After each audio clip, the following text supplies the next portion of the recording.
பணத்தேவையை பூர்த்தி செய்யும் பெருமாள் வழிபாடு எப்படி என்று தெரியுமா? ஒருவரின் வாழ்வாதாரம் என்பது அவருடைய வருமானத்தை பொறுத்துதான் அமையும். அந்த வருமானத்தை பொறுத்துதான் அவர்களின் அடிப்படை தேவைகளும் இருக்கும். பலருக்கும் அடிப்படை தேவைகளை பூர்த்தி செய்யும் அளவிற்கு கூட வருமானம் இல்லாமல் கஷ்டப்படுவார்கள். இன்னும் சிலரோ ஆடம்பர வசதிகளை மேற்கொள்ளும் அளவிற்கு வருமானம் இருக்கும். அடிப்படை தேவைகளை பூர்த்தி செய்ய முடியாமல் கஷ்டப்படுபவர்கள் தங்களின் பணவரவை அதிகரிக்க பெருமாளை எந்த முறையில் வழிபட வேண்டும் என்பதை தெரிந்து கொள்ளுங்கள்.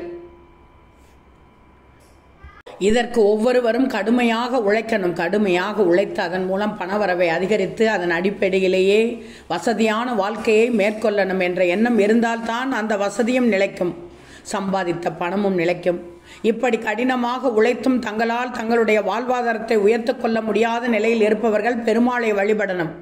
பெருமாளுக்கு உரிய தினமாக புதன்கிழமையும் சனிக்கிழமையும் திகழ்கிறது. எந்த கிழமையை வேண்டுமானாலும் தேர்வு செய்து கொள்ளுங்கள். இதற்காக பெரிதும் செலவு செய்ய வேண்டியதே இல்லை. அருகில் இருக்கும் பெருமாள் அல்லது விஷ்ணுவின் ஆலயத்திற்கு செல்லணும். தங்களின் வசதிக்கேற்ப எந்த நேரத்தில் வேண்டுமானாலும் செல்லலாம். இருப்பினும் விடியற் காலையில் செல்வது மிகவும் சிறப்புக்குரியதாக இருக்கும். புதன்கிழமையை தேர்வு செய்தால் தொடர்ந்து புதன்கிழமை தோறும் இந்த வழிபாட்டை மேற்கொள்ளணும். சனிக்கிழமை தேர்வு செய்தால் சனிக்கிழமையில் தொடர்ந்து செய்ய வேண்டும். என்ன செய்ய வேண்டும்? ஒரு பெரிய அகல் விளக்கு ஒன்றை வாங்கி கொள்ளணும். அதில் நெய்யை ஊற்றி தாமரை தண்டு திரி போட்டு தீபம் ஏற்றி வைக்கணும். பிறகு பெருமாளிடம் தங்களுடைய பண தேவைகள் பூர்த்தி அடைய வேண்டும் என்று வேண்டணும். வாழ்வாதாரம் உயர வேண்டும் அல்லது நியாயமான கோரிக்கை ஏதாவது ஒன்றை வைக்கணும். இப்படி வழிபட்ட பிறகு 11 முறை பெருமாளை வலம் வர வேண்டும்.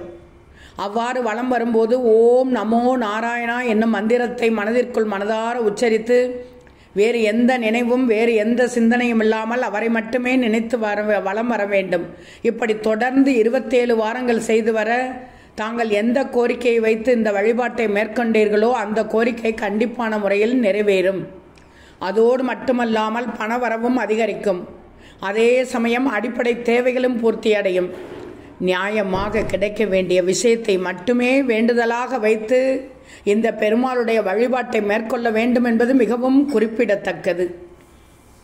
பெருமாளை முழு மனதோடு நம்பி ஒரு துளி கூட சந்தேகம் இல்லாமல் அவரை வழிபட்டால் உங்கள் வாழ்க்கையில் பல அற்புதங்களை பெருமாள் நிகழ்த்துவார் என்பது பலரும் அனுபவபூர்வமாக கண்ட உண்மை.